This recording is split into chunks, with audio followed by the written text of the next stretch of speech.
Oh, j'ai vu des femmes donner la vie à des petits dieux. Attention, Oh, j'ai vu l'espoir de mon peuple dans vos yeux. En vérité, l'amour va triompher. L'amour, là, c'est l'amour de tout le peuple noir. C'est l'amour de tous les Africains. Ouais. Donc, tu vas nous ramener le festival Gabo Hip Hop? Non, je ne suis pas là pour, je suis pas là pour le spectacle. Explique-nous ce que tu fais. Non, explique-nous parce que nous, je ne suis pas seul. Les artistes aussi ont dit, je vous ai dit, le grand est monté, là, ça va changer. Non, je ne suis pas là pour le spectacle. Je vous ai dit qu'on a longtemps mis la charrue avant les bœufs. D'accord. D'accord. Je vais vous poser une question à toi et à tes internautes. À mes web spectateurs. Et voilà. Ouais. Aujourd'hui, combien d'artistes montent sur scène avec un contrat? Oui, c'est vrai. Je t'ai dit la charrue avant les bœufs. Avant les bœufs.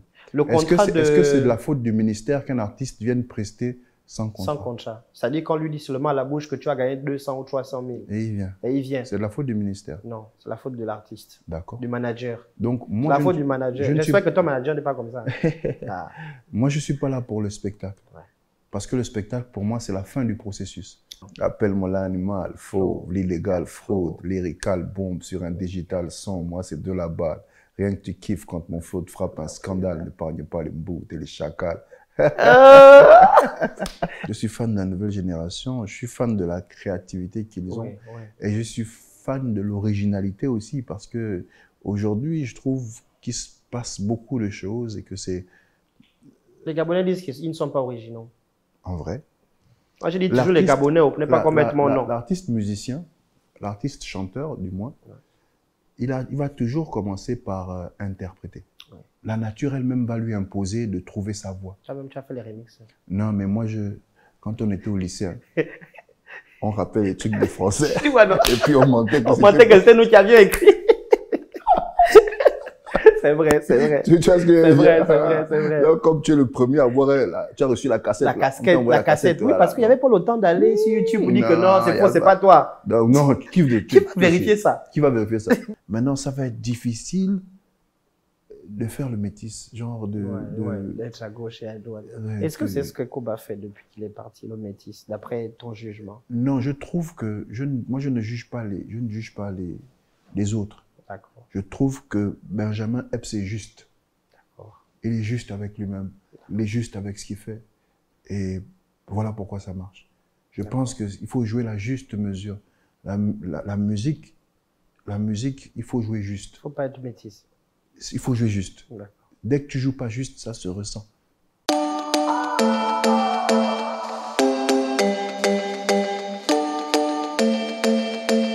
Bonsoir, chers web spectateurs, fidèles web spectateurs de la Une Gabonaise, à votre émission Ici en relativisé. Vous m'avez reconnu, c'est l'homme du paraître, monsieur Diego Falandri. Alors, vous savez que la Une Gabonaise reçoit toujours sur son émission Ici en relativisé des invités de marque, des invités de prestige. Et aujourd'hui, j'ai l'honneur, j'ai la chance, que dis-je? Vous me voyez là, les mots me manquent, je ne vais pas en dire plus. Aujourd'hui, je reçois un haut cadre de la République. Aujourd'hui, je reçois un producteur, un coach culturel, un président d'association culturelle, un artiste-chanteur, un réalisateur, un brand ambassadeur et un révélateur de talent. Parce que oui, le monsieur, il nous a fait connaître pas mal de pépites au sein de l'industrie du rap gabonais. Je ne sais pas si vous avez déjà essayé de deviner de qui je parle, mais en tout cas, je vais quand même laisser à la Une Gabonaise le soin de vous montrer avec sa caméra de qui il s'agit. Bonsoir l'animal. Bonsoir. Bonsoir grand. Comment tu vas? Ça va, ça va. Je te salue même, je tremble. Non mais c'est vrai. Et puis je rappelle quand même que tu n'as pas l'habitude ces derniers temps d'arriver sur le plateau. C'est vrai. Voilà, donc c'est normal. Je suis quand même tout ému. Tu as permis à ce que tes petits frères aujourd'hui te reçoivent. Donc, nous te disons déjà merci.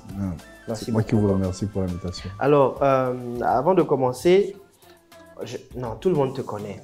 Est-ce que c'est nécessaire que je fasse ta biographie? Ça va être long quand même. Ça va être long, non? Ouais. Ça va être long, ça va être long. Ça va être long. Mais je vais seulement rappeler quelques petites informations nécessaires quand même pour arriver quand même le souvenir chez certaines personnes. De ton vrai nom, Franck Stéphane Dibo, Aujourd'hui, tu es passé de Baponga à l'animal. Baponga est resté. Déjà pour commencer, c'est quoi tous ces surnoms-là? C'est mes titres d'album. Hein. C'est juste que ça a peut-être été bien marketé et ça m'a collé à la peau. L'animal, c'est mon premier album. Carnivore, c'est mon deuxième album. Donc c'est juste que ça a été bien vendu. Souvent, je l'utilisais comme des gimmicks. J'utilisais ce nom comme un gimmick, appelle-moi l'animal, mais c'est toujours en fait en relation avec quelque chose qui devait arriver ou quelque chose qui est arrivé. Et voilà, c'est une stratégie de vente, c'est une stratégie de communication et ça a marché plus qu'on m'a appelé. On m'a beaucoup appelé par des... Finalement par les gimmicks. Par les gimmicks, ouais. Plutôt que par ton nom de scène. Alors, est-ce que c'est une technique que tu aurais empruntée quelque part? On a vu par exemple Akon a commencé sa carrière avec une stratégie de marketing et de communication basée sur l'homme du ghetto. Finalement, on découvre qu'il n'était pas si ghettoard que ça. Est-ce que bien c'est arrivé comme ça?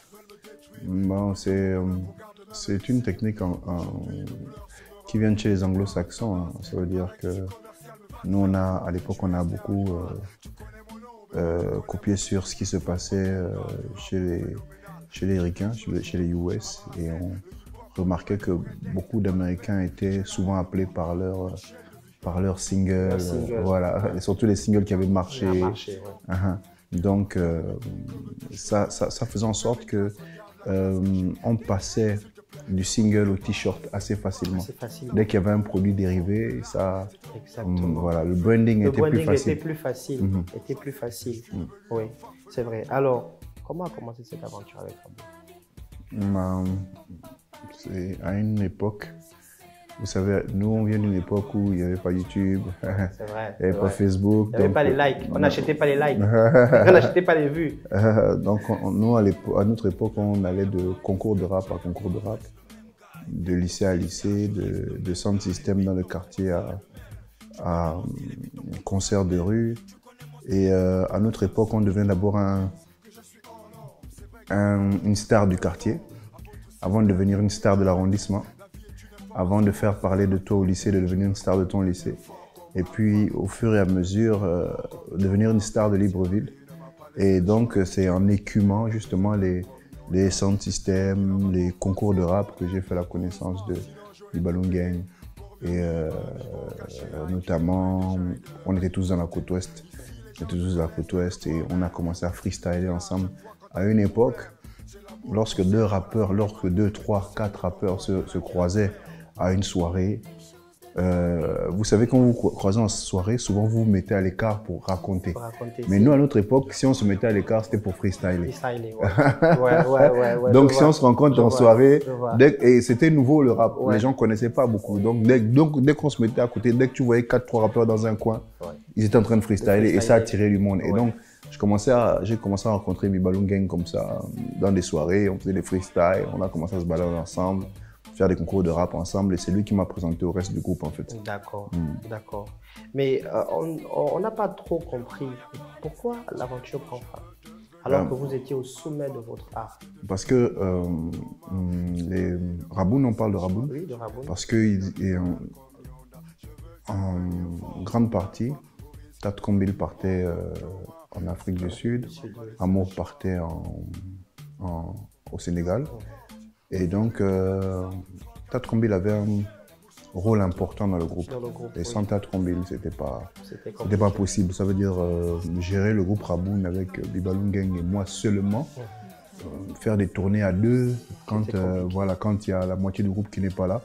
Donc voilà pourquoi on avait mis les choses en suspens, parce que justement, il partait pour continuer les études à l'étranger. D'accord. Ok, donc c'est comme ça que l'aventure de Raboun prend fin. Vous nous avez tous laissé vraiment avec notre fin. Est-ce que depuis le temps, vous avez pensé peut-être des années antérieures à reconstituer le groupe? Mais là, il y a une news qui va arriver là.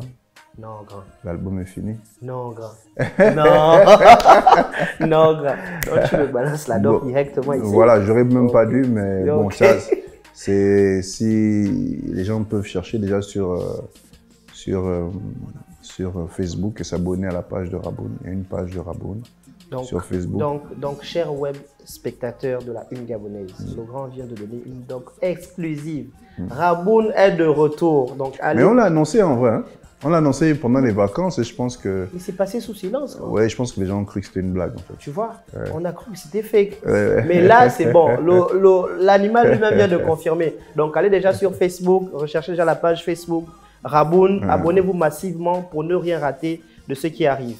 Alors, après l'épisode de Raboun en 2003, si je ne me trompe pas, tu croises le chemin de Benké.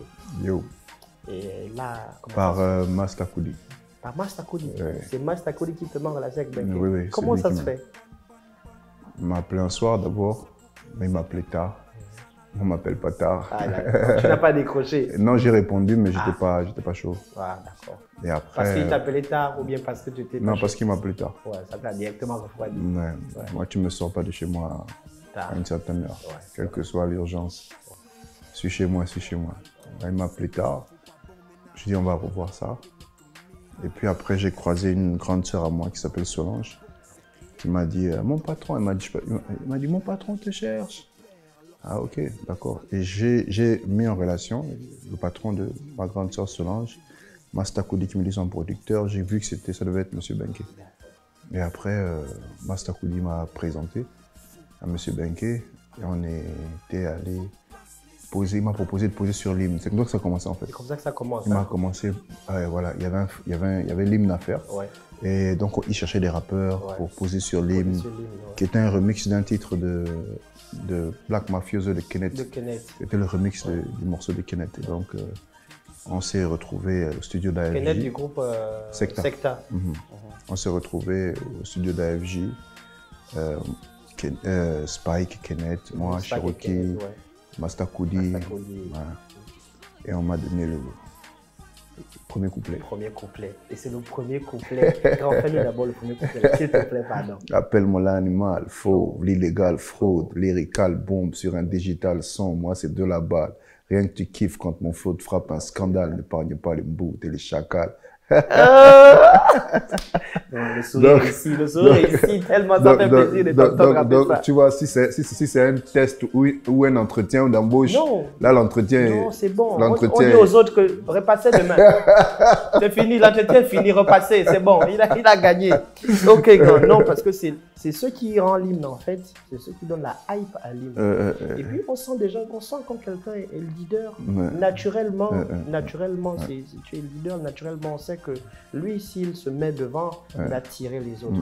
Et je crois que c'est aussi ce qui a fait que Eben ait le succès qu'il a eu, parce que tu étais aussi une des locomotives de ce groupe de rap. En partie, mais il y avait beaucoup d'autres choses. Parce que je pense que le talent dans la musique, c'est moins de 20%. Moi, je pense que stratégiquement, M. Benké était en avance sur le temps. Il y a plein de choses aujourd'hui. On dit non, mais Eben avait fait ça. Il était en avance sur le temps. Il était en avance sur le temps. C'était vraiment autre chose.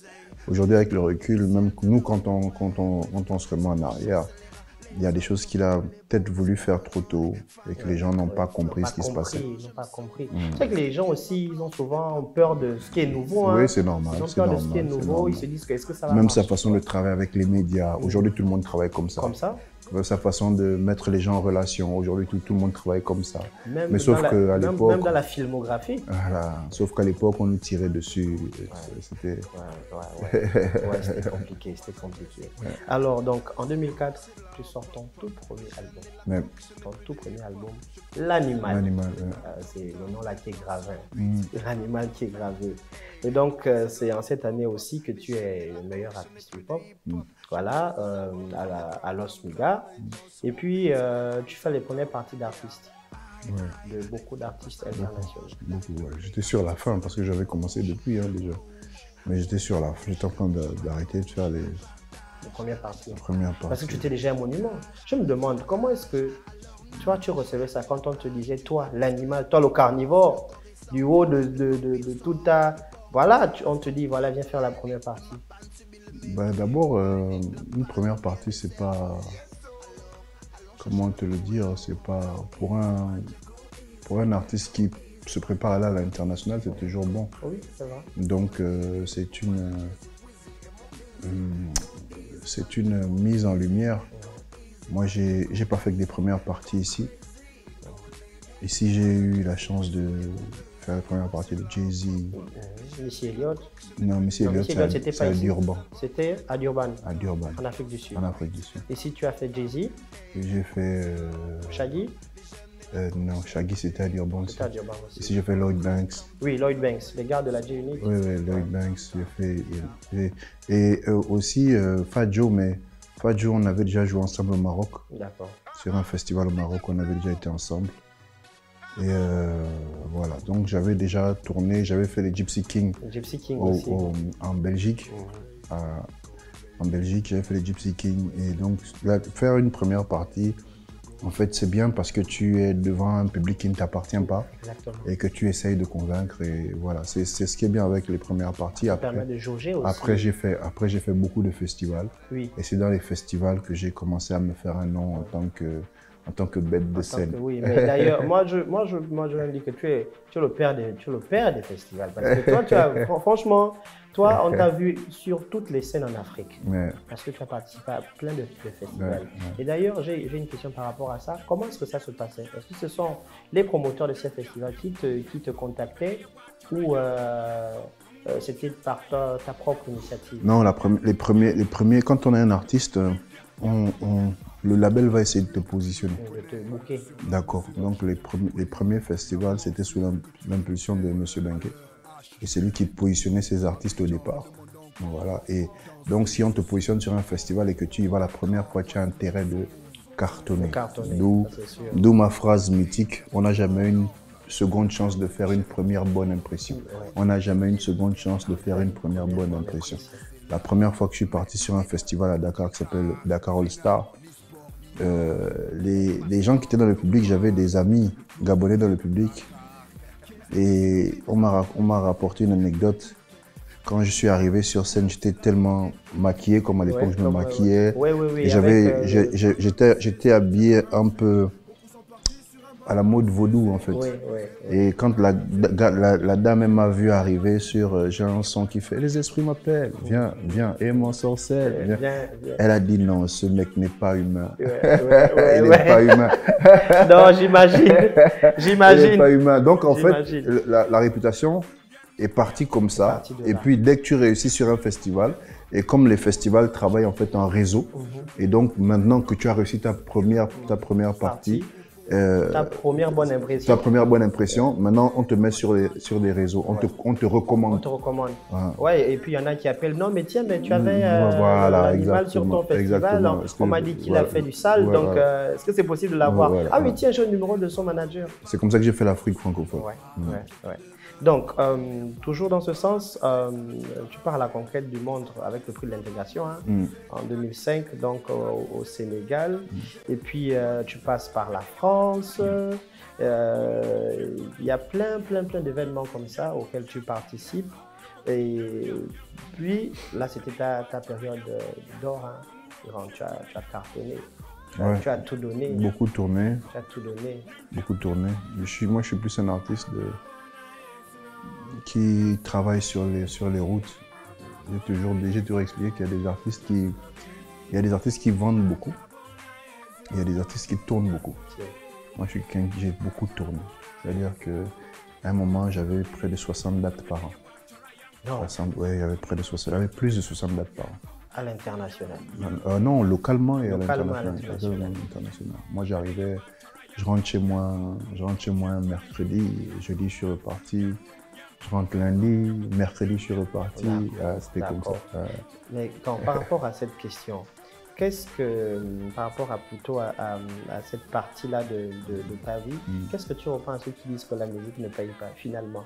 Est-ce qu'à cette époque, pour tout dire, tu ne vivais pas très bien de ta musique? Bon, ça m'a valu des critiques. Quel genre de critiques? Comment dire? C'est le fait d'être peut-être en avance. je suis le premier, ou l'un des premiers, qui criait sur tous les toits qu'on pouvait vivre de sa musique.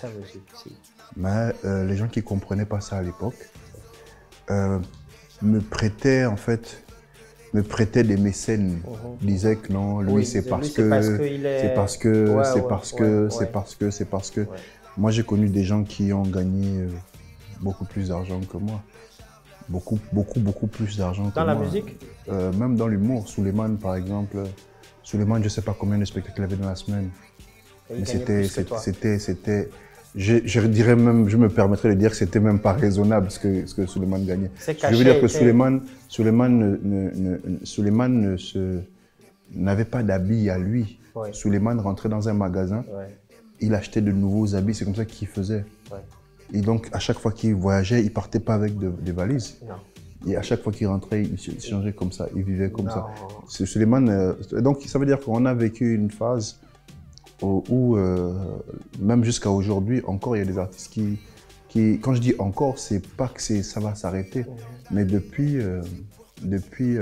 un bon nombre d'années, il y a des artistes qui ont gagné beaucoup d'argent.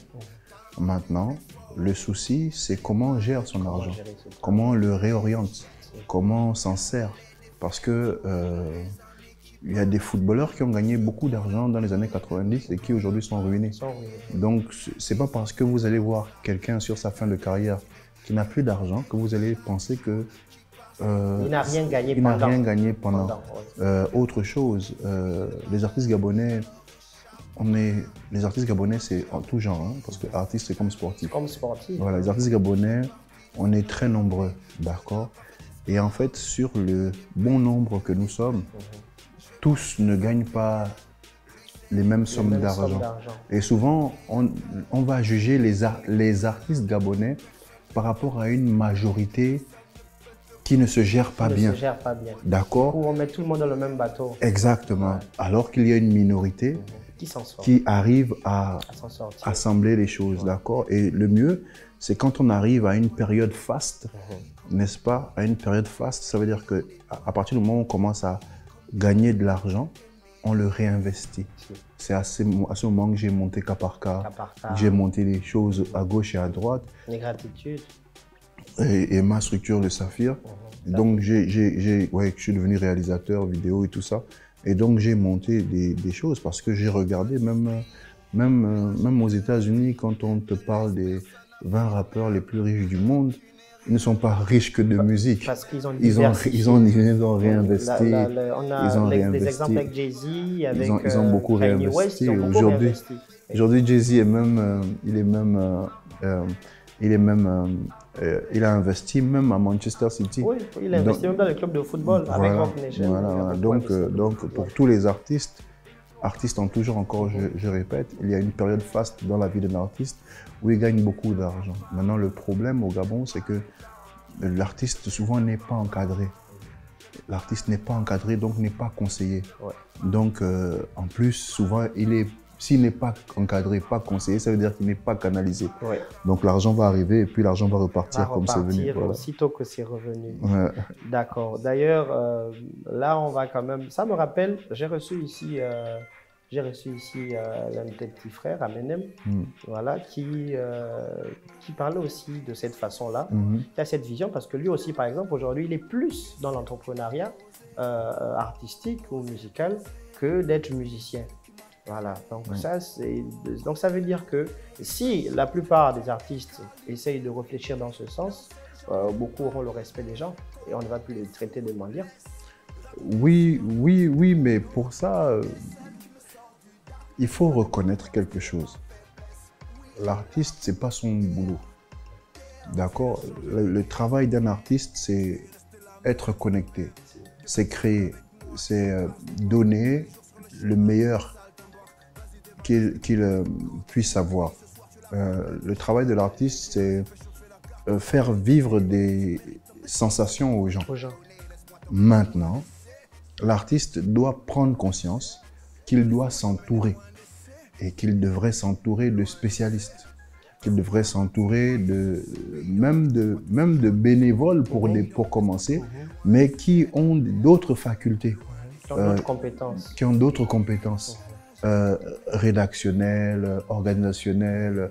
Voilà, il faut quelqu'un artistique. Il lui faut quelqu'un pour coordonner, pour manager, pour diriger, pour gérer, pour voir sa comptabilité. Et donc, c'est tout ça qui fera en sorte qu'il va grandir, s'émanciper et prospérer. Un artiste, c'est toute une entreprise. Un artiste, c'est une entreprise, oui. Qui fait gagner de l'argent aux gens. Ouais. Un artiste qui gagne de l'argent tout seul, c'est pas un artiste. C'est pas un artiste. Sinon, on ne crée pas l'économie. On ne crée pas d'économie et sans économie, il n'y a pas d'industrie. Il n'y a pas d'industrie. Voilà. Exactement. Il faut que l'artiste, en gagnant, fasse gagner aussi à ceux qui sont... Moi, quand j'étais dans Eben, ça me faisait rire quand on me disait tu sais, tu te fais exploiter. Mais c'était comme un, pour moi, c'était comme un compliment. Ouais. Je disais, mais si je me fais exploiter, c'est que j'ai de la valeur. C'est que j'ai de la valeur. Ah, c'est vrai, parce que tant que les gens arrivent à t'exploiter, tant que les gens arrivent à sortir de l'argent de toi, ben, ça veut dire que tu es quelqu'un d'important. Mais le pétrole, ça s'exploite. Bien sûr. Le pétrole, il ne reste pas sous terre. Ouais.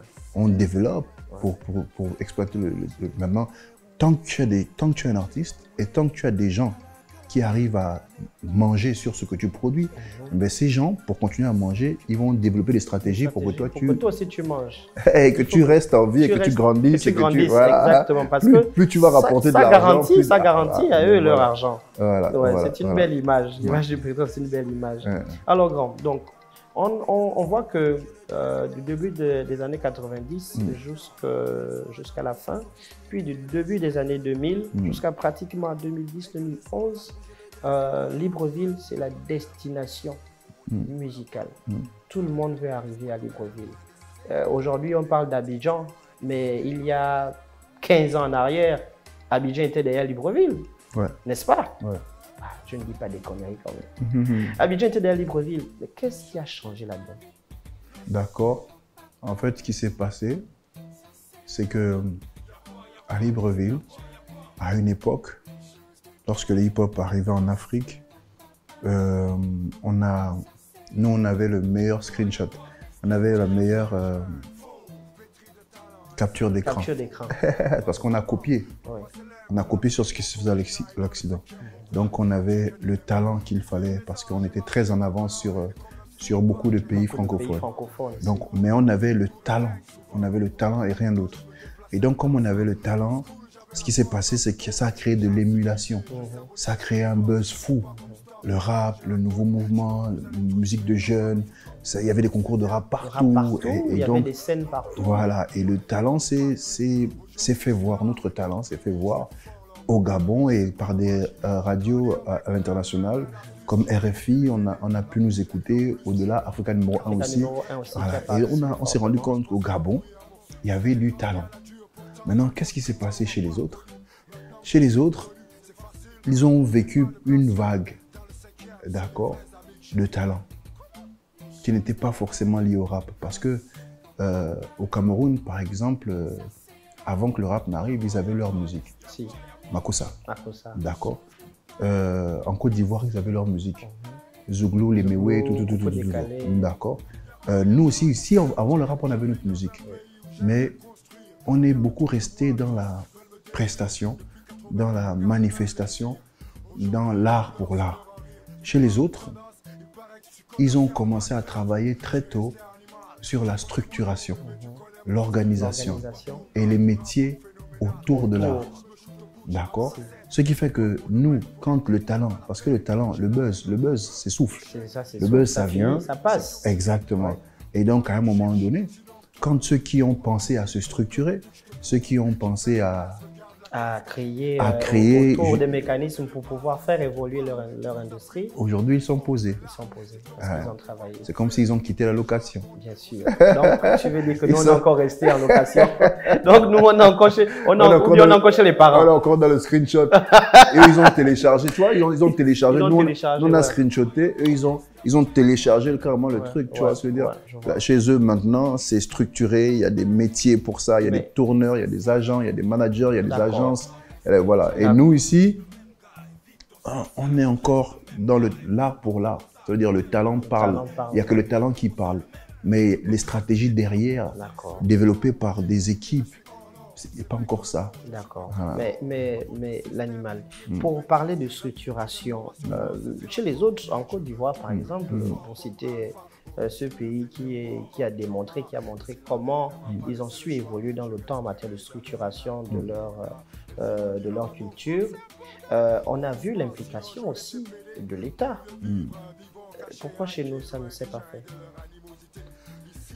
C'est un retard qui est, c'est vrai, palpable, mais c'est propre à peut-être notre mentalité. Mentalité gabonaise? C'est peut-être, moi je prends sur moi. D'accord. Je n'avance pas de bêtises, mais je pense que c'est propre peut-être à notre mentalité. Ça veut dire que en tant que Gabonais, on aime le tout de suite. D'accord. Et on n'aime pas se lancer sur des projets à très long terme. Ça veut dire construire des choses qui vont payer dans 10 ans. Voilà, nous, tu dis aux artistes là tout de suite, on met un budget, on fait un show demain, ils vont prendre. Mais si tu dis, on va faire une formation sur 3 ans, qui va, beaucoup ne seront pas chauds. Tu vois ce que je veux dire? Parce que nous, on est plus axé sur le tout maintenant. On veut tout maintenant, on veut tout de suite. Donc d'après toi, permets-moi, d'après toi, c'est donc c'est la mentalité gabonaise. Je pense que parce que on est Gabonais à tous les niveaux. Oui, je veux bien dire sûr, que bien sûr. On n'est pas Gabonais qu'artiste. Non. On est Gabonais footballeur. On est Gabonais et voilà. Et donc là, tu ne parles pas uniquement que des artistes. Voilà, parce que regarde aujourd'hui. Le foot, on repart avec la Côte d'Ivoire. C'est pas pour jeter des fleurs, mais regardons le sport ivoirien, regardons le football ivoirien. Parce que je veux dire, ils ont pensé à la jeunesse, ils ont pensé aux académies, ils ont pensé à. C'est ce qui se fait au Sénégal. Hein? Voilà, très bien. Ça veut dire qu'à chaque niveau de l'échelle, c'est des Gabonais. Moi, je me rappelle, je regardais, même sur l'organisation personnelle, je regardais une Coupe d'Afrique, parce que moi je viens du basket, ça se sait pas beaucoup. Moi, ok, d'accord. J'ai joué au basket jusqu'en première division. Et moi je me rappelle d'une Coupe d'Afrique où on regardait les frangins qui étaient partis à la télé, et pendant que les coachs des autres avaient déjà des feuilles de match, des tableaux sur lesquels dessiner les schémas tactiques et tout. Bon, le nôtre, il est encore en train de parler. Parce qu'on est comme ça au Gabon, en fait. Au Gabon, on n'aime pas se former, se réformer. On n'aime pas ça. On n'aime pas ça. On ne met pas... On a beaucoup mis la charrue avant les bœufs. Voilà. Mais je reviens sur la question parce que généralement, on dit que l'État, c'est celui-là qui a le rôle de pouvoir garantir la stabilité de tout un chacun au sein d'une société. De tout un chacun, donc de il faut faire attention. Il faut faire attention. Le ministère encadre. Est-ce que le ministère... Le ministère encadre. D'accord. Mais beaucoup de choses qui se passent dans la culture, on va dire que ce sont des mouvements impulsés par le secteur culturel lui-même. Le ministère encadre. Le ministère est là pour administrer. Il y avait les artistes avant le ministère de la Culture. Il y avait les malades avant le ministère de la Santé. Il y avait les terrains avant le cadastre. Mais le ministère aussi peut mettre en place peut implémenter. Impulser. Voilà pourquoi, par exemple, aujourd'hui je suis directeur. Je suis directeur aujourd'hui. Je suis directeur aujourd'hui parce que les artistes ont impulsé un mouvement. Ils ne le savent peut-être pas, mais justement en poussant sur les industries culturelles, le ministère de la Culture s'est réorganisé. Comment il avait commencé en 1982 avec une seule direction centrale de la culture, une direction générale de la culture.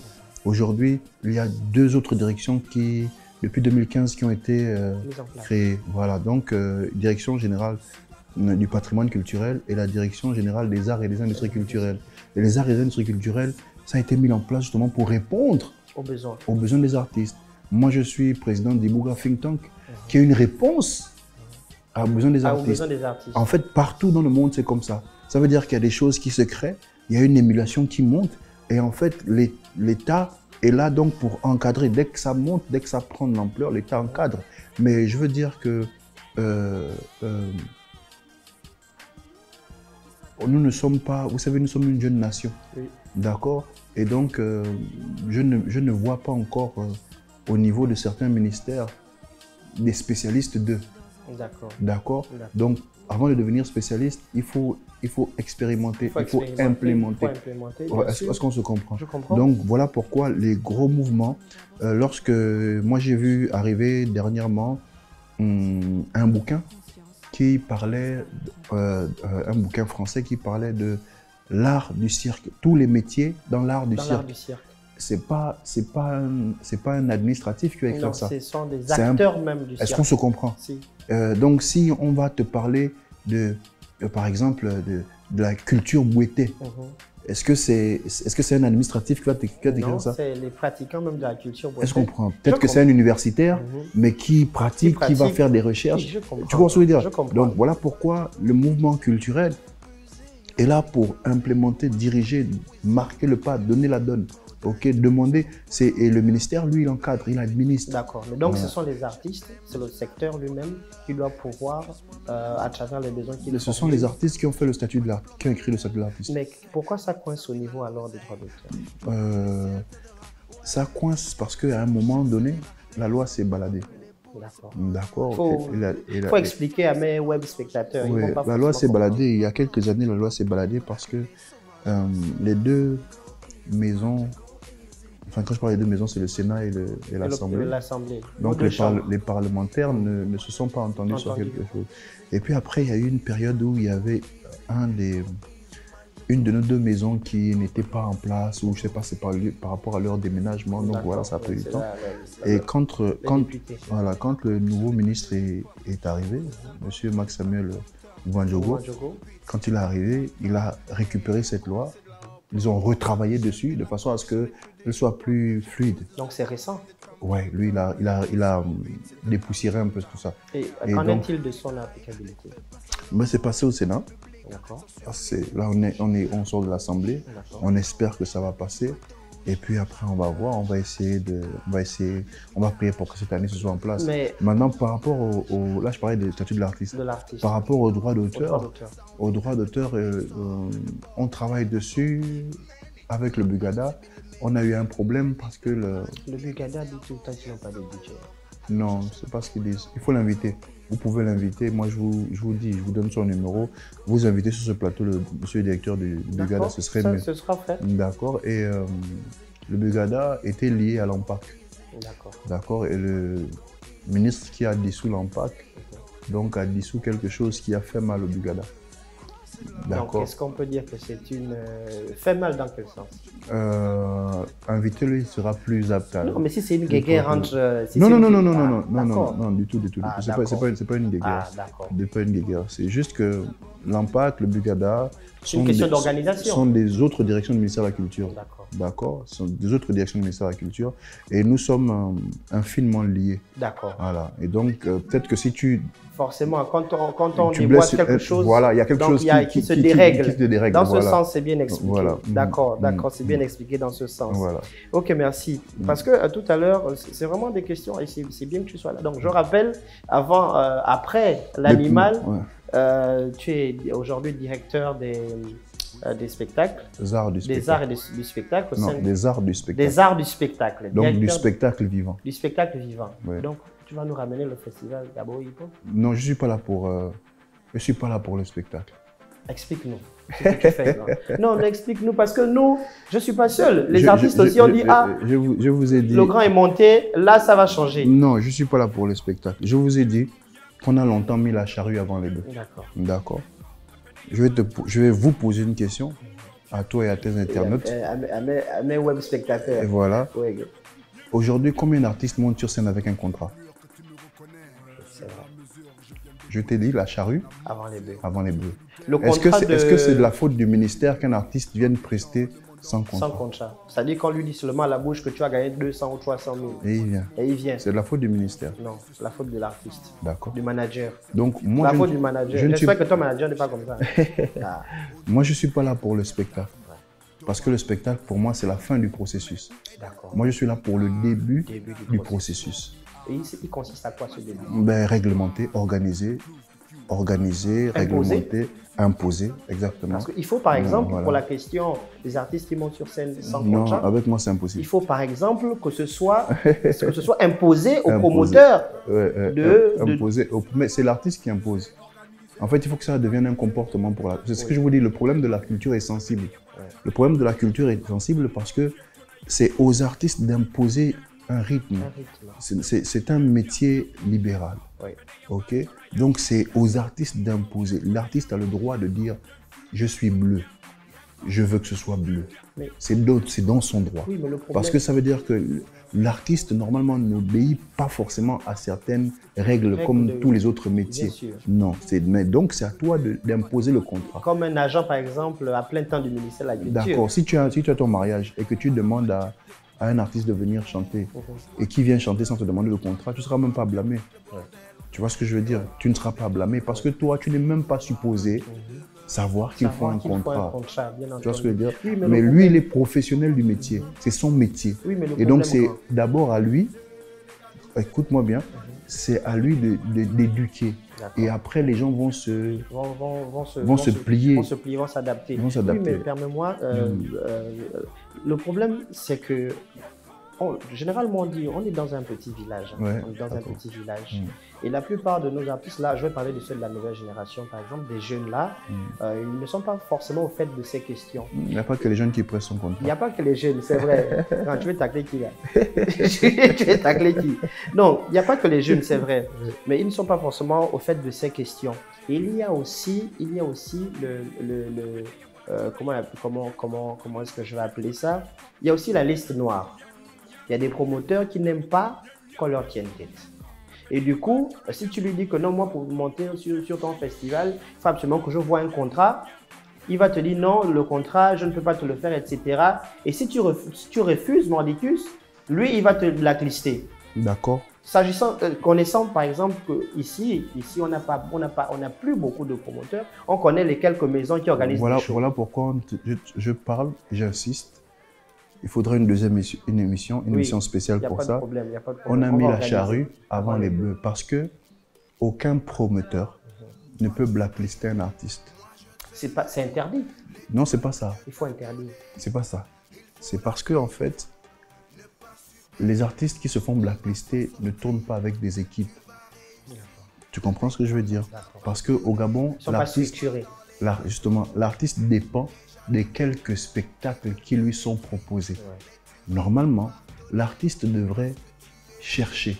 Il devrait avoir, pas l'artiste, son équipe devrait chercher, prospecter, proposer, comme une agence commerciale. Tu comprends? Et à partir de ce moment où il a des prospects, il y a des gens qui cherchent, il y a des gens qui le proposent, il y a des gens qui ont circonscrit, ou pas qui circonscrit, je veux dire qui ont ciblé. Parce qu'un artiste a un public cible. À partir du moment où vous avez trouvé votre public cible, vous pouvez proposer, même des tournées. Un artiste, moi j'ai vu, je ne veux pas parler que de moi, parce que lorsqu'on tire un peu trop la couverture de son côté, ça passe pour un manque d'humilité. Mais j'ai vu depuis pas mal d'années des artistes comme K.O. qui allaient en tournée tout seul. Si, tout seul. K.O. c'est un exemple dans la matière. Est-ce qu'on se comprend? Moi, je croisais K.O., il revenait de Chibanga. Oh, gars, on se croisait en Barani. Tu reviens d'où? Oh, j'étais à Chibanga et tout ça. Il allait prospecter, il allait proposer des spectacles. Lui-même avec son équipe. Avec son équipe, parce que justement, il était bien structuré. DBS faisait la même chose à l'époque. Voilà. Et nous, avec Ramoun, on a commencé comme ça. On a grandi dans ça. Et donc, l'artiste, en fait, il est tenu en laisse à partir du moment où lui-même, il ne se propose pas une liberté. Il faut retenir ça. L'artiste est tenu en laisse à partir du moment où lui-même, il ne se propose pas une liberté. Et pour avoir cette liberté d'opération, il lui faut une équipe. Ce n'est pas à lui de chercher. C'est au tourneur, à l'agent, d'essayer de le vendre. Donc pour ça, il faut un plan, il faut un développement. Il faut surtout trouver ta cible parce que chaque artiste a une cible. Et moi, je vois encore aujourd'hui Warren Jazz faire des tournées. Seul.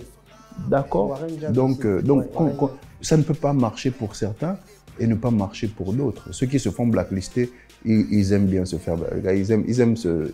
Pour prendre le cas... Ils aiment se faire blacklister. Mais pour prendre le cas de Warren Jazz, je ne sais pas si je suis le seul à avoir fait le constat, peut-être toi aussi. Justement, par rapport au fait qu'il fasse cette tournée seul, moi je ne l'ai pas vu invité sur les scènes d'autres promoteurs. Mais c'est pas faut pas que ce soit une finalité. D'accord. Warren Jazz a un public précis. On cherche souvent tous à être sur la même scène où il y a 40 artistes, où le public vient pour regarder un spectacle patchwork, où on a mélangé les genres. Est-ce qu'on se comprend? Tandis que chez les artistes aussi, ça crée comment on va dire, ça crée une fausse estime de soi. Parce qu'en fait, quand tu montes sur scène et que tu vois 10 000 personnes, tu penses que les 10 000 personnes sont venues pour toi. Non, désolé.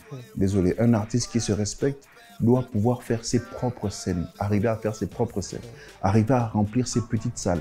Même si c'est une salle de 200 personnes, 300 personnes, il doit arriver à commencer à tourner.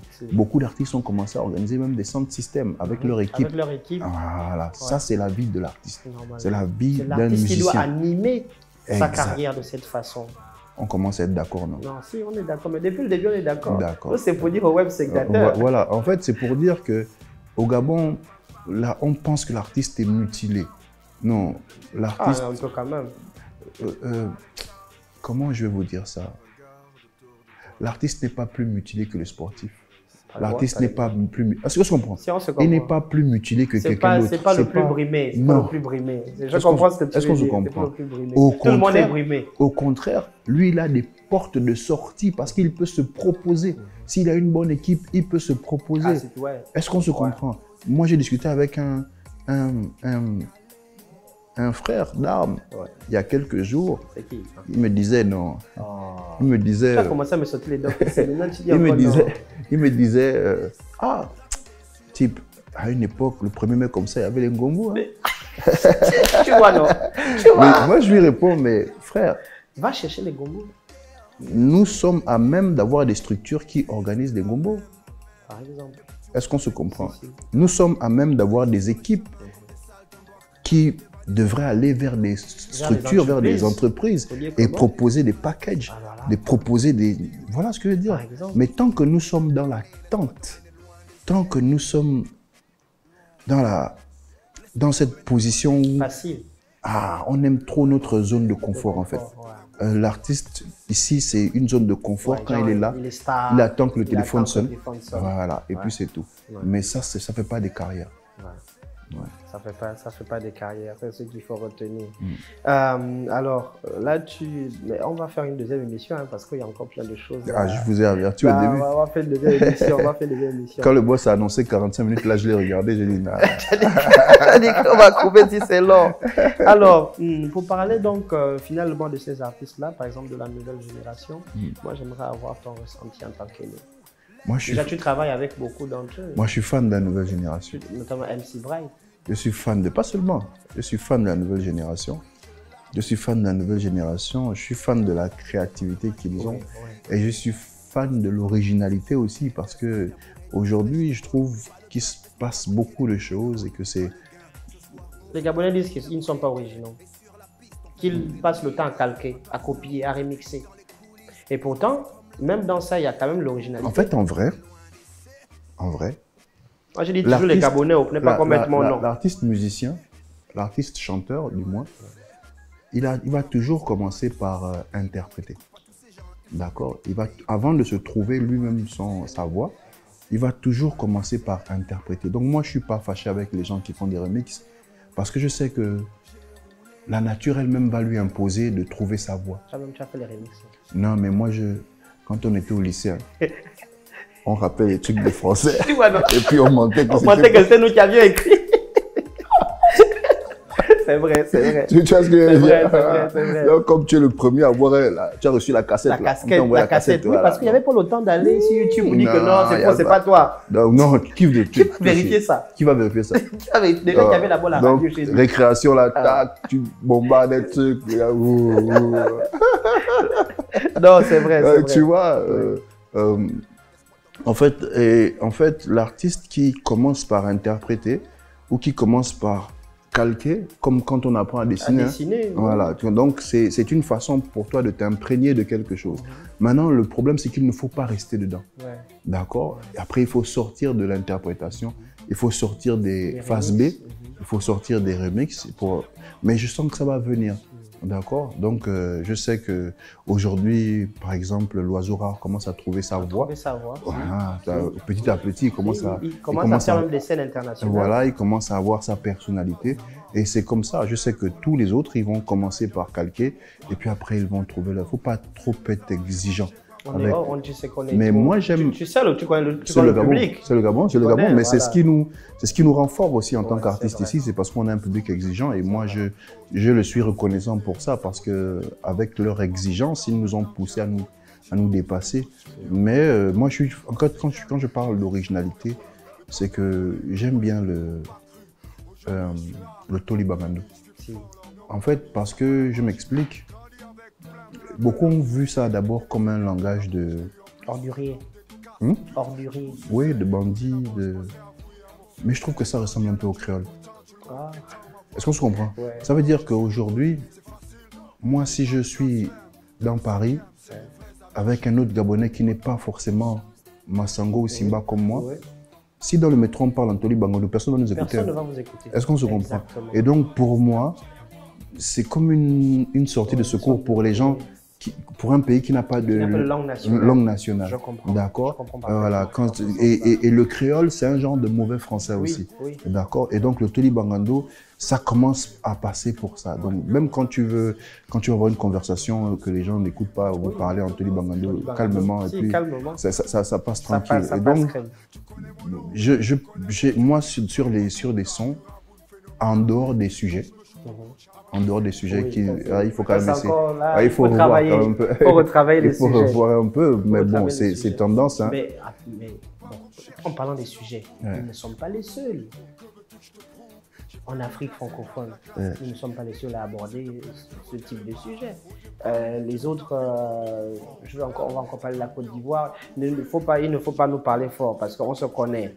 Hein, mais les autres aussi, en Côte d'Ivoire par exemple, ils sont pratiquement sur les mêmes sujets. Bon, moi je pense que c'est même en France. Hein. Moi je pense que c'est une tendance, qu'on appelle souvent musique popcorn. C'est facile. Voilà, c'est des sujets faciles. Tu sais que tu vas aborder là, tu sais que ça va prendre. Ça va d'abord créer de l'étonnement, ça va piquer un peu, mais après les gens vont adopter. C'est des sujets faciles. Aujourd'hui, c'est plus difficile d'aborder un sujet sérieux et d'être suivi. C'est plus difficile de dire à maman je t'aime. C'est plus difficile de dire voilà j'aime mes enfants et tout le monde va t'aduler. Non, les gens ils aiment bien quand ça pique, quand ça crée la controverse.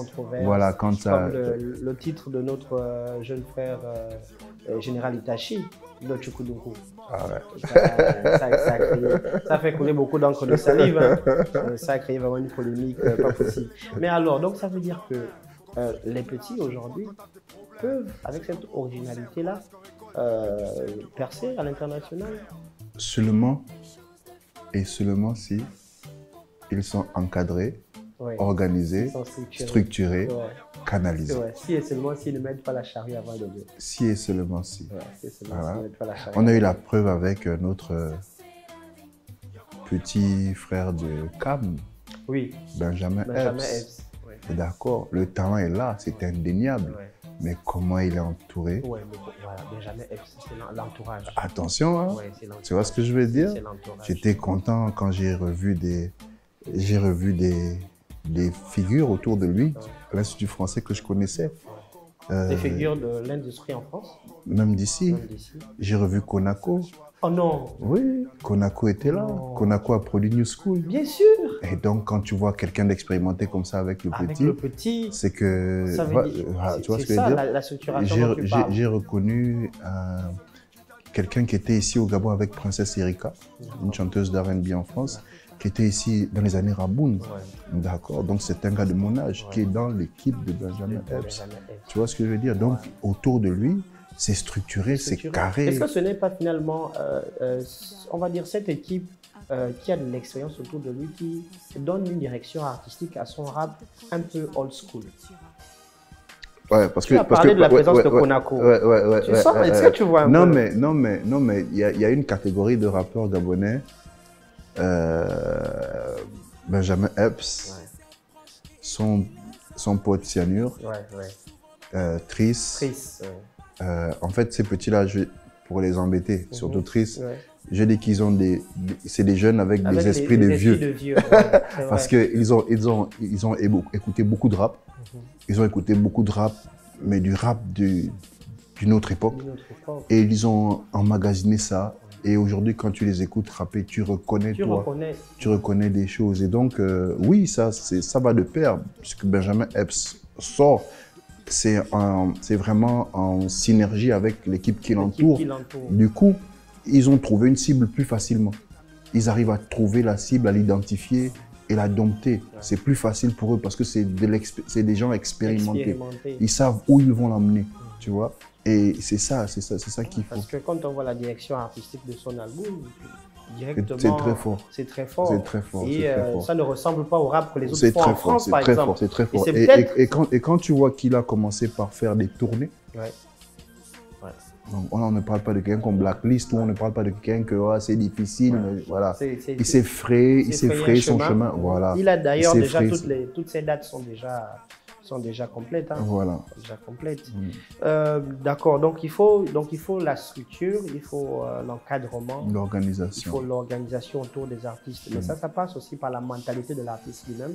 C'est ce que je retiens de ce que tu as dit. Il faut que l'artiste lui-même il arrive à se donner de la valeur et surtout qu'il accepte de se faire. Parce que ça c'est un combat. Hein. Ouais. Là encore. Est-ce que tu as des expériences, tu as des histoires comme ça à nous raconter? Ouais, moi j'ai plein d'anecdotes. Bon, dis-moi quand même quelques-unes là. Dis-moi quand même, ça va parler. C'est un vécu expérientiel. Non, mais moi j'ai vu dans nos années fastes. Dans les années ébènes et même après. Moi, j'ai vu des gars disparaître. Ouais. Ça veut dire que son manager le cherche. Son propre manager. Le gars, il a pris le cachet, il a disparu. Oh, c'est pas possible. Voilà, parce que justement, il ne veut pas redistribuer, il ne veut pas... voilà, donc ça, c'est des comportements quand tu as travaillé avec des managers, avec des danseurs, avec des ceci, des cela. Rien qu'à ce petit niveau-là, tu ne peux pas redistribuer. Comment tu voudrais devenir le brand ambassadeur d'une grosse structure de la place, d'une grosse entreprise qui va te donner des millions? OK, pour que tu représentes leur image. S'ils te donnent des millions à l'année pour que tu représentes leur image, il faut bien que tu sois entouré, encadré, et ce n'est pas ce genre de comportement qui va aider. Donc voilà, en fait, l'artiste ne se rend pas compte que, comme je disais, le talent c'est 20%, mais dans les 100%, là, il y a du sérieux, il y a le comportement dedans aussi. Et les gens pensent en fait que le talent fera tout. Entre-temps, le comportement tue très vite le talent, très très vite. Merci beaucoup. Pour parler du comportement, je vais arriver si tu me permets. Toi, tu encadres avec ta structure Negratitude. Moi, j'ai fini avec Negratitude depuis 2019. Depuis 2019, c'est terminé. Il y a quelqu'un d'autre à la tête? Ouais. Quelqu'un d'autre à la tête de Negratitude? Mais, tu es sorti de là parce que tu avais d'autres engagements ou bien? Non. Je pense que je suis trop... c'est mon comportement. C'est trop rigoureux? Le papa qui a tout le temps la chicotte ou quoi? Non, je mets trop les organes en fait. Je suis trop regardant. Je suis trop regardant. À la limite où, par exemple, Prince est quelqu'un de plus détaché. Plus détaché. Moi, je suis comme un éducateur. D'accord. Je suis un éducateur. Donc, en fait, moi, je suis plus un éducateur qu'un producteur. Et donc, l'éducateur, si j'apprends que tu as fait quelque chose de mal, ça va me blesser. Oui. Tu vois ce que je veux dire? Oui, parce que c'est de ton temps que tu donnes. Voilà. Ce sont tes valeurs que tu transmets. Voilà. Exactement. Voilà. Moi, je suis plus un éducateur. Et donc, je me détache très vite lorsque je vois que les valeurs ne passent pas. Moi, ce n'est pas le talent qui m'intéresse. Ce qui m'intéresse, c'est... Je viens d'une époque où on n'a pas rappé seulement pour le talent. Même quand on jouait au basket, ou pour ceux qui ont fait les arts martiaux de mon temps, on ne le faisait pas pour être les plus forts. Mais en fait, c'était une autre éducation. D'accord? Et on recevait des gens qui nous entraînaient de l'éducation. Je pense même que l'éducation qu'on ne pouvait pas nous donner à la maison ou au lycée. On complétait ça dans les clubs de karaté, clubs de basket, clubs de poésie, théâtre, exactement, etc. Exactement. Et moi, j'ai gardé cette lignée-là, en fait. À chaque fois que je travaille avec quelqu'un, j'ai envie de transmettre. J'ai envie de transmettre. Et quand je sens que ça ne passe pas, ça perturbe mon travail. D'accord. Voilà. C'est pour éviter la tension que tu as laissée. Hein? C'est pour éviter la tension que tu as laissée. Oui, mieux. Tandis que Prince Boussombo qui a récupéré le label, lui c'est aucun sentiment, 37 degrés. D'accord. Voilà. Il t'appelle, tu ne décroches pas, il t'appelle plus jamais. Passe à autre chose. Est-ce que tu as encore, tu as quand même un regard encore sur la situation? Bon, moi, j'agis un peu comme un conseil d'administration. Je suis là pour les conseils. D'accord. Ça veut dire que quand il y a des soucis, il va m'appeler, on discute. Oui. Et j'essaye, avec mon regard d'ancien, de conseiller, de proposer, mais je ne m'immisce pas dans sa politique. D'accord. Ça veut dire que quand est-ce qu'il y a des soucis, tu es au fait, tu es directement appelé, tu es au courant? Après. Parce que je demande parce que récemment, il y a eu des malentendus, des mésententes avec MC Bright. Et je me demande, c'est quoi ton regard par rapport à la situation? Non, je laisse. Moi, je peux pas faire de l'ingérence dans la politique de Prince. Je ne peux pas faire ça. S'il a tous les droits sur le label aujourd'hui, moi, je ne peux pas lui imposer les trucs. Ça veut dire que j'ai fait une passation de service. En quoi je vais revenir voilà, moi j'écoute et ce que je peux demander, c'est avoir des réunions d'ensemble, voilà, participer, conseiller gauche, droite. Je reçois des appels de tous les côtés, donc je discute avec tout le monde. Tu prends les versions de tout le monde, tu es le père de famille. Je suis ouvert. Mais après, la décision, c'est Prince. Hein. C'est Prince qui la prend. D'accord. Ok, merci beaucoup. L'animal, on est en train d'aller petit à petit vers la fin. J'ai tellement de choses encore à te demander, mais bon, ça ce sera pour une prochaine fois. Mais avant de continuer, s'il te plaît, est-ce que je peux te demander une faveur? Est-ce que tu peux nous chanter un petit truc là? Ah, chanter encore? S'il te plaît. Non, on ne fait que mettre la charrue avant les bœufs. Non, il n'y a pas de problème, on fait d'abord. On fait d'abord. Je vais... Faire un match-up. Non, je vais juste dire que ici, plus personne ne vient en safari. Le safari, en fait, c'est à l'époque quand les Occidentaux venaient en Afrique chasser les plus grands. Les éléphants, les lions, les buffles. Et quand j'ai dit ici plus personne ne vient en safari, je me suis appuyé sur le fait que l'Éthiopie a vaincu le colonisateur. D'ailleurs, le seul pays qui n'a pas été colonisé. D'accord. Donc, c'est possible. Voilà pourquoi je dis ici, plus personne ne vient en safari depuis Kaélé à faire Rastafari. Amis de longue date. Amis de longue date, c'est qui? C'est les indépendantistes là. Les esclavagistes là. Voilà. Amis de longue date. Amis depuis les colonies. Laisse-moi te dire comment je vois l'Afrique, mon pays. Pas mon continent. Mon pays. Parce que justement, quand on était des royaumes, quand on était un continent et quand on était une terre, par exemple, quand ici c'était le bassin du Congo, c'était le royaume Congo, ils se sont assis autour d'une table et puis ils se sont dit, moi je prends ça, moi je prends ça, moi je prends ça, moi je prends ça. C'est ce que je veux dire. Voilà, donc espoir, c'est un peu ça. J'ai jamais eu le temps d'expliquer ça à la télé comme ça. Je pense que beaucoup n'ont jamais su. N'ont jamais su, en fait, d'où venait l'inspiration de ces... Ici, les femmes sont belles, les hommes sont forts, les jeunes sont braves et les vieux en sont fiers. Ici, les âmes partent, mais les esprits veillent.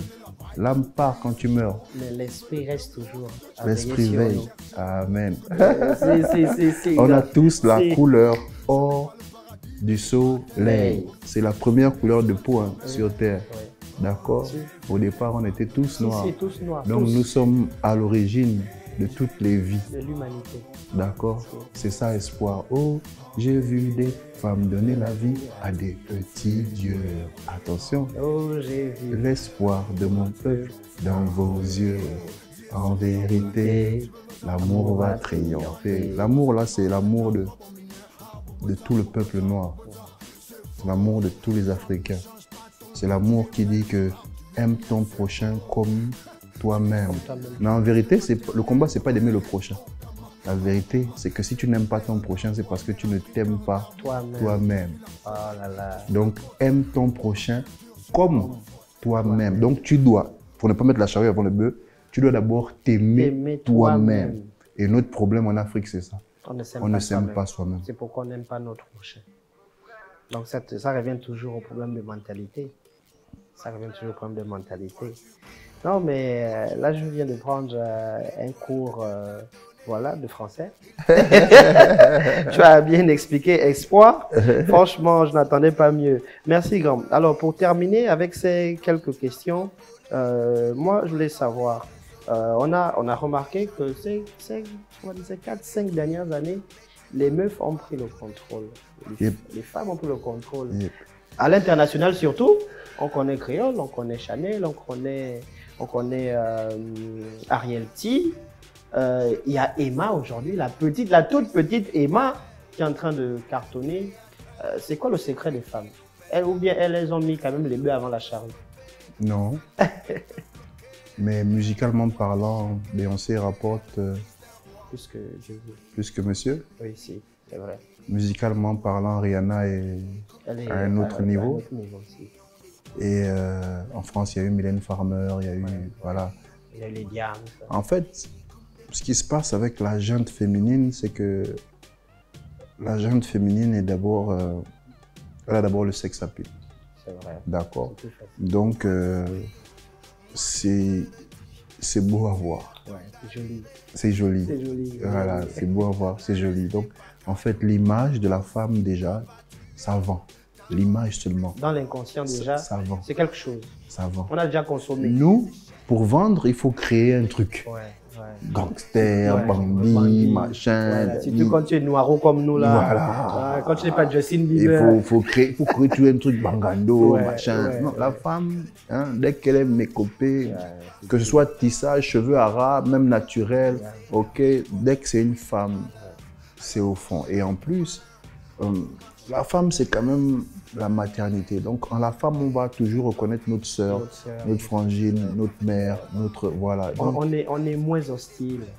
Exactement, exactement. Et la preuve, c'est que, tu sais, quelque part chez les artistes hommes, on dit quand la jeune féminine t'a accepté, le reste va suivre. Maintenant, imagine quand c'est les femmes elles-mêmes qui prennent le pouvoir. Et qu'elles sont acceptées par des femmes comme elles, les garçons vont suivre forcément. Tu vois, c'est elles qui nous amènent dans les concerts. C'est elles qui nous amènent dans les concerts. Tu vois ce que je veux dire. Maintenant, imagine que c'est maintenant une femme qui chante, qui t'amène dans les concerts. Donc là, c'est chaos technique. C'est chaos technique. Voilà. Donc les femmes, c'est ça. C'est une représentation que nous aimons regarder, surtout quand elle est jolie et quand tu cites celle que tu viens de citer. Chanel, Créole, Ariel T, Emma. On n'a que des beautés. Ouais. Voilà. Espoir la tigresse. Voilà, Espoir la tigresse. Ouais. Elle monte, elle grave. Oui, elle monte. Voilà. D'ailleurs, elle nous a représentés au dernier au Sénégal. Voilà. Et encore une fois maintenant, il faut imaginer ça avec un meilleur encadrement.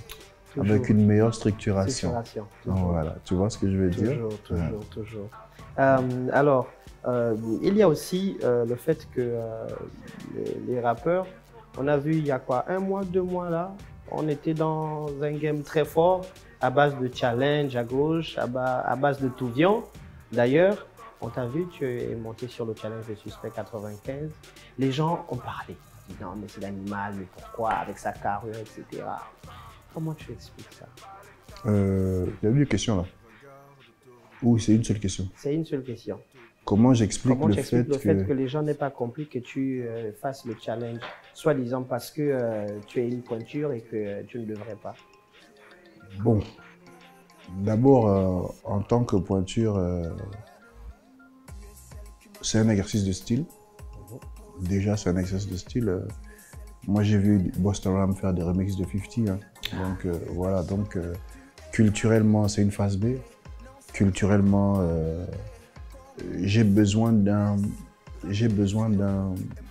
d'un public aussi qui est plus jeune aujourd'hui.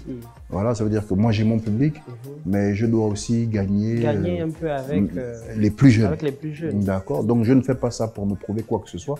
Je fais ça juste déjà sous l'inspiration du patron de Négratitude, parce que ça sont plus les idées de jeunes en fait. Ça veut dire qu'aujourd'hui, moi je suis piloté. Ça veut dire que j'ai une équipe autour de moi et l'équipe peut proposer. C'est toujours Prince qui gère. Voilà, ce serait bien que tu fasses ça, tu vois, c'est machin. Donc c'est eux qui t'ont donné l'idée? Oui, c'est toi-même à la base, tu n'étais pas partant? Quand tu as vu le truc, est-ce que tu t'es dit je vais faire? Non, c'est pas que je suis pas partant, c'est que je suis quelqu'un old school. Yeah. Faut dire, je suis old school. Et nous, les gars old school, tout ce qui se fait, bon, pour nous, c'est déjà vu. D'accord. Maintenant, c'est aux jeunes qui sont avec toi de te dire que non, c'est pas pareil. Pas pareil, attention. Voilà. Mais sinon, c'est du déjà vu. Donc, c'est pas que ça m'intéresse pas, les touvions, c'est pas que ça me... Mais pour moi, c'est long, en fait. Tu vois ce que je veux dire? C'est long. Tu vas signer des documents. C'est long, tu vois. Mais tu as toujours, justement, des gars autour de toi qui te disent que bon, il faut que tu gardes l'actualité. Oui. C'est juste pour l'actualité. C'est juste pour ta page Facebook, c'est pour ta page YouTube, voilà, c'est pour tes réseaux sociaux. Il ne faut pas disparaître souvent. Justement, justement, il ne faut pas que tu... Là, dernièrement, justement, Prince avec un studio qui s'appelle Black Rock Music. Ils ont... Studio gabonais? Oui, un studio gabonais qui est piloté par Lixo, un gars qui était dans Daflo Home avec Koba et KO. Lixo a récupéré un studio depuis qu'il est rentré et il propose un concept qui s'appelle Brex. Donc, quand tu travailles en collaboration avec le studio, tu dois laisser ta marque. Et donc, il y a eu Feu du Sud qui est passé là-bas, il y a eu Rodzeng qui est passé là-bas, il y a eu Del Pega qui est passé là-bas. Et donc, Prince m'a proposé aussi, avec Lixo, de faire un truc. Voilà, bon, c'est déjà sorti? Ouais, c'est sorti c'est sur la chaîne du studio. Sur la chaîne du studio. Ça s'appelle Brex. D'accord. Pour revenir par exemple à la structuration, on a parlé du petit Benjamin Epps qui cartonne actuellement en France. Moi, je vais quand même te poser une question par rapport à ton poulain, par rapport à est-ce que je peux dire ton filleul, parce que c'est toi qui lui a mis le pied à l'étrier. Je parle de Koba Building. On sait qu'il est en France depuis quelque temps. Il a repris, il a essayé de reprendre. Il y a d'ailleurs un projet avec Chadem, son adversaire, son ami et frère, son ennemi et frère d'antan, qui a quand même marché un peu. Mais les gens se posent la question. J'ai lu un jour un commentaire sur Facebook. Tu sais, sur Facebook, on lit des choses. Hein. Il y a tellement de spécialistes. Il y a tellement de spécialistes sur tellement Facebook. De spécialistes sur Facebook. Je te jure. Et voilà, j'ai lu un commentaire. Récemment, par exemple, il y a une page Facebook qui a repris un de ses tweets où Koba disait, je cite, il paraît que c'est quand le meilleur artiste, le meilleur rappeur de tous les temps, Chez Jean, pour reprendre ces termes-là.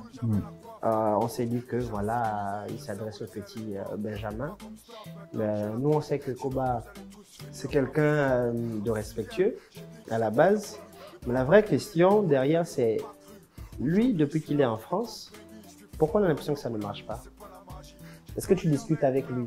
Est-ce que derrière, il a essayé de t'expliquer ce qui se passe au contexte? Non, je n'ai pas discuté avec lui. Je sais juste que la France répond au marché français. Oui. Il faut être 100% sur le marché français pour... Il ne faut pas être à cheval. Non, sauf si tu es africain et que tu es au top des Africains. Dans ce cas, tu arrives en France et tu fais tes shows en tant qu'Africain. Parce qu'il y a une forte communauté africaine. D'accord. Donc, on a vu Wizkid faire des concerts monstres. On a vu Fally faire des concerts monstres. Voilà. Donc, soit tu es vraiment africain, tu doses en tant qu'Africain et tu descends là-bas en tant qu'Africain. Moi, à chaque fois que je pars en France, je pars en tant que rappeur africain. Pour la petite anecdote, moi, quand j'ai demandé à, par exemple, Jules Kandem, qui m'avait proposé emmener en Belgique, je lui ai demandé pourquoi c'est moi qui... Qu'il veut emmener en Belgique. Non, pourquoi c'est moi qu'ils ont demandé. Ils ont demandé, d'accord. Il m'a dit qu'il cherchait un rappeur africain. Africain. Pas un rappeur gabonais. Et non, il ne cherchait pas un rappeur français ou un rappeur américain. S'ils veulent un rappeur français, ils vont payer, il va venir. S'ils veulent un rappeur américain, ils vont payer, il va venir. Donc, mais ils voulaient un rappeur africain. Donc, il faut choisir. Soit tu es rappeur africain 100% et tu représentes l'Afrique valablement, ou soit tu es un rappeur français 100% et tu représentes la France valablement. Et donc, quand on regarde ce que Benjamin fait, déjà depuis ici, il avait cette connotation de rappeur français. Et là, il a trouvé sa cible. D'accord. C'est son marché. Voilà. Lui, il est rappeur français. D'origine gabonaise. D'origine gabonaise. Quand on dit rappeur français, c'est pour dire que son marché il est français. Textuellement, lyricalement. Voilà, donc souvent il glisse quand même quelques mots bangando, mais c'est à petite mesure, petite dose. Maintenant, ça va être difficile de faire le métis, genre d'être à gauche et à droite. Est-ce que c'est ce que Koba fait depuis qu'il est parti, le métis, d'après ton jugement? Non, je trouve que moi je ne juge pas les autres. Je trouve que Benjamin Epps est juste. Il est juste avec lui-même. Il est juste avec ce qu'il fait. Et voilà pourquoi ça marche. Je pense qu'il faut jouer la juste mesure. La musique, il faut jouer juste. Il ne faut pas être métis. Il faut jouer juste. Ouais. Dès que tu ne joues pas juste, ça se ressent.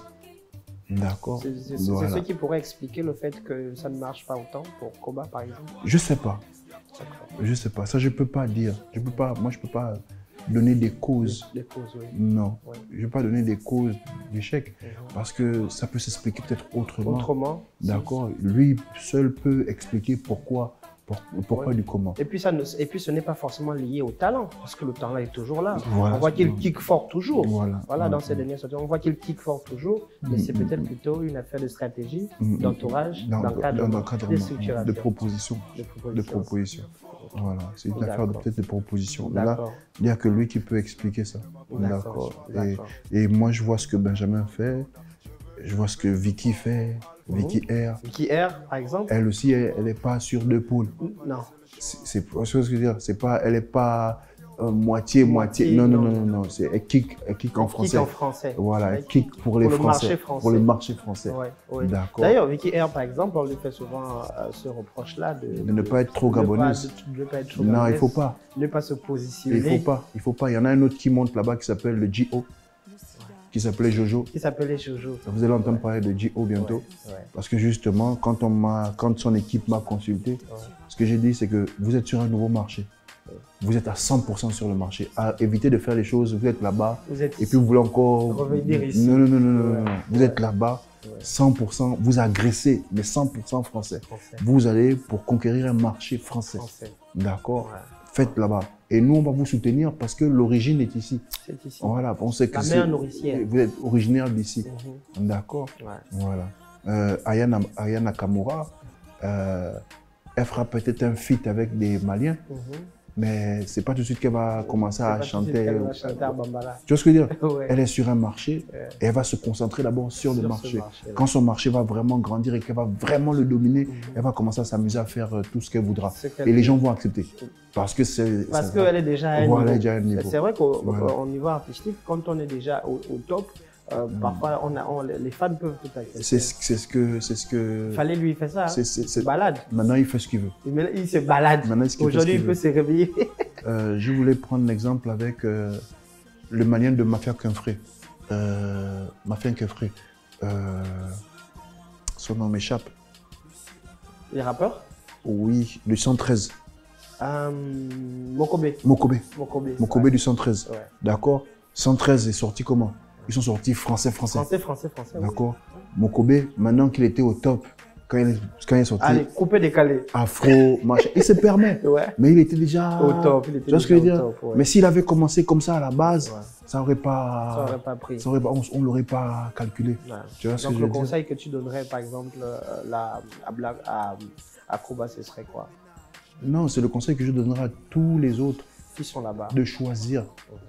De choisir. On peut être un artiste à l'étranger qui fait la musique pour le pays. Dans ce cas, on le fait à 100% pour le pays. Ou on peut être un artiste à l'étranger qui fait la musique pour l'étranger. Dans ce cas, on le fait à 100%. D'accord. C'est une affaire de marché, c'est une affaire de... Voilà. Tu peux pas t'appeler... tu peux pas être une maison de téléphonie mobile, tu vois. Et puis, tu vas voir qu'il y a des maisons de téléphonie mobile qui sont représentées dans plusieurs pays d'Afrique.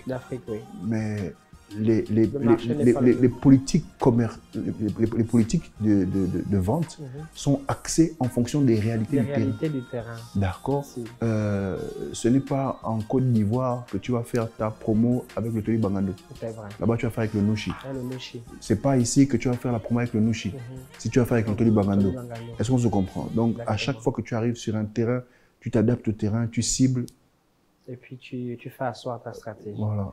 Mais comme disait un grand philosophe africain, Eddie Malo, c'était un problème de TGO. Théorie générale d'organisation. Voilà. Alors, donc nous sommes arrivés au terme de l'émission, mais on a deux questions souvent que les internautes envoient. Ce sont les questions des internautes. Il ne faut pas dire que Falandri me pose la question là, pourquoi? Il ne faut pas dire que le petit là, il fait comment? Donc j'ai deux questions d'internautes. Je vais te les poser ici. La première question, c'est le surnom des rappeurs, hein, Busy. La première question, c'est Busy depuis le PK7. Alors, Busy depuis le PK7 demande, il dit bonsoir, grand Franck, tu nous manques, à quand ton retour? Voilà, tu nous manques à quand ton retour? Là, il faut qu'il s'abonne sur ma page. Busy, il faut t'abonner sur la page de l'animal. Déjà qu'il y a Ramoun qui arrive, il faut aussi aller s'abonner. Et puis il y a le dernier Breaks là, je fais des trucs, voilà, on fait des trucs qu'on pose. Voilà, donc, mais souvent, quand tu croises quelqu'un dans la rue et que tu dis mais ça fait longtemps, tu dis mais moi je viens de sortir un album frère. Ça veut dire que tu n'es pas au courant. Tu n'es pas au courant. Voilà, peut-être qu'il n'a pas le forfait aussi. Bon, ça. C'est pas moi. Peut-être qu'il n'a pas le forfait. Non, c'est pas moi. Voilà, donc la deuxième et dernière question. Là, c'est Francis depuis Bataveya qui dit bonsoir grand, désolé de te poser la question, ne te fâche pas, hein, c'est juste pour savoir. Avant ta nomination au poste de directeur au ministère de la Culture, on t'a vu sur Facebook à une manifestation pour le PDG. Est-ce qu'il y a un corollaire? Bon, déjà, je suis jamais allé à une manifestation du PDG. D'accord. J'ai rien contre la politique, mais c'est pas ma tasse de thé. Je le dis clairement, une fois pour toutes. Et les politiciens le savent. D'accord.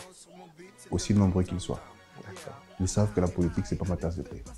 D'accord. Mais il s'avère que moi, un jour, je reçois un coup de fil, ma mère, qui me dit tes frères sont ensemble. Il y a une réunion de Membe. Membe, c'est le groupe culturel auquel j'appartiens. Les Simba, les Togo. Le groupe ethnique.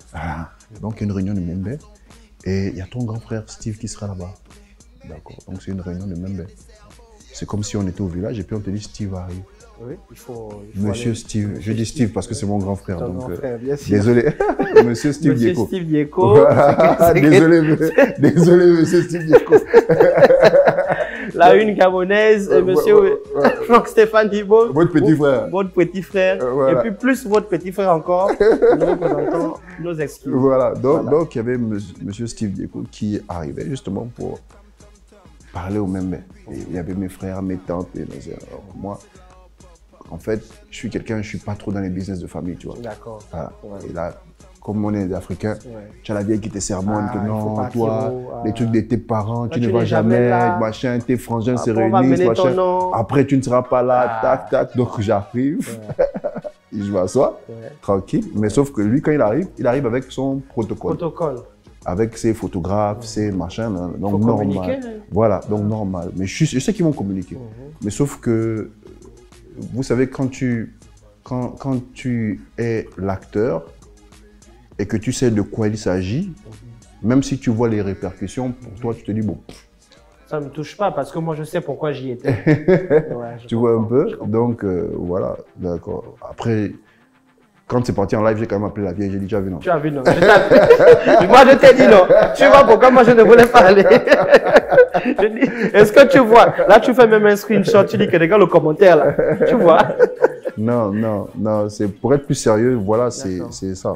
Donc, moi, aujourd'hui, je suis en Christ. Je suis chrétien, je suis disciple de Christ. Pour moi, c'est au-dessus de tout. D'accord? Pour moi, ça, c'est mon identité. Je suis directeur aujourd'hui, je serai peut-être plus directeur demain. Donc, je ne suis pas le genre de Gabonais qui flamme parce que tu as été nommé. Je remercie le président de la République pour ça. Je remercie le ministre de la Culture et des Arts, M. Max Samuel Madjogo, pour ça. Je suis très reconnaissant parce que certains pensent qu'ils ont mis l'homme qu'il faut à la place qu'il faut. Je pense que j'avais déjà un combat que je menais auparavant par mes associations, par mes formations, par les contacts que j'avais avec la communauté artistique de tous bords. Parce que je ne suis pas un artiste qui ne travaille qu'avec les rappeurs. Moi, je travaille avec tout le monde. J'ai toujours travaillé avec les gens du théâtre, avec les mannequins. D'abord, moi, ma télé-réalité, c'était par rapport au mannequinat. Je travaille avec les photographes, je travaille avec les designers. On te voit d'ailleurs, tu soutiens tout le monde. Hein. Exactement. À chaque fois qu'il y a un événement culturel, avant même d'être directeur, tu es là. À travers ta marque, tu soutiens. Mais moi, même en dehors du fait d'avoir une marque, quand quelqu'un sort une marque, me dit grand porte, je porte. Voilà. D'accord. Donc c'est quelque chose qui est. Et je pense que Monsieur le ministre de la Culture, qui m'a proposé, voulait que je monte dans le bus. On va écrire quelque chose de grand avec le statut de l'artiste. Et je vais vous donner une dernière anecdote. Quand Monsieur le ministre est monté ministre plein, ou avant, je crois, ou avant, quand il était ministre délégué, quand il a été nommé ministre délégué, il y a eu la fête de... Oui, la fête de la musique, l'année dernière. Et moi, je ne participais à rien. Les gens qui disent que je suis là ou là, moi, j'ai pas eu de décoration. D'accord. Moi, j'étais pas à la Nuit des Talents. La Nuit des Talents. J'ai rien eu. Tu n'as pas eu les 2 millions, là. J'ai rien eu, d'accord. Pourtant, si j'étais, est-ce qu'on ne m'aurait pas oublié, tu vois? Non, si. Mais j'étais pas là. Je crois que j'ai poussé un coup de gueule. Par choix? Ils t'ont contacté quand même? Qui, moi? La Nuit des Talents. Non, ils ne m'auraient pas contacté. D'accord. Tu savais déjà qu'il ne fallait pas t'appeler? Je l'ai dit sur Facebook. D'accord. Je l'ai dit, il y a... les gens oublient vite. Ouais. Peut-être ou bien ils pensaient que je blaguais. Mais tu blaguais, ouais. Voilà, je l'ai dit que moi, je ne serai plus avec le ministère de la Culture et l'État, artistiquement parlant, parce que moi, je suis agent du ministère depuis 2011. Donc, je suis au ministère de la Culture depuis, mais Baponga et le ministère de la Culture, j'avais dit c'est fini. Dibo, oui, parce que Dibo est agent du ministère de la Culture. Mais d'accord. Et quand Monsieur le ministre a été nommé donc, ministre délégué, il y avait un travail à faire en tant qu'agent. C'était aller à la radio et parler de l'histoire de la musique et de la fête de la musique. Et on s'est parlé au téléphone et je lui ai expliqué ma position. Et ce jour, il m'a dit, je te connais. Je sais comment tu es, je connais ton fond. Mais je te promets un truc. Ce truc-là, on ira le décrocher ensemble. Voilà. Je voulais finir comme ça. Donc aujourd'hui, pour moi, je vis un rêve éveillé de me battre pour le statut de l'artiste. Parce que finalement, tu as la place qu'il faut pour pouvoir te battre pour le statut de l'artiste. Tu as maintenant les leviers. Pour mettre les bœufs. Voilà. Pour mettre les bœufs. Voilà, là, voilà. maintenant, toi-même, tu prends les bœufs. Je vais pouvoir jouer ma participation. Je vais jouer ma partition. Je vais pouvoir donner de ce que je peux pour donner quelque chose au pays. Parce que tous ceux qui m'approchent savent que je ne suis pas quelqu'un qui... Je ne me suis jamais demandé, en fait, qu'est-ce que le pays peut me donner. Moi, je suis toujours celui qui veut proposer au pays. Moi, le pays... Ah, ça, c'est indéniable. Hein. Moi, en fait, le pays ne peut rien me donner. Non. C'est ma façon de penser. Et ça, personne ne peut me l'enlever. Celui qui me donne tout, c'est Dieu. Par le nom de Jésus. C'est Dieu qui me donne tout ce que j'ai. D'accord? Et le pays ne peut rien me donner. Mais moi, je veux donner au pays. Voilà pourquoi j'aide les gens, j'aide les jeunes. Voilà pourquoi je donne... Bénévolement, tu donnes tout. Voilà pourquoi tu mets les organes. Voilà pourquoi je mets les organes. Voilà pourquoi aujourd'hui, j'arrive le premier, je pars le dernier. Tu vois ce que je veux dire? Voilà pourquoi tu es là aujourd'hui. Après une longue journée de travail. Bien sûr. Voilà. Et après, j'ai encore mon patron de label qui va me dire qu'on fait un tour au studio. Oui, lui aussi. Ok, d'accord. D'accord, merci beaucoup.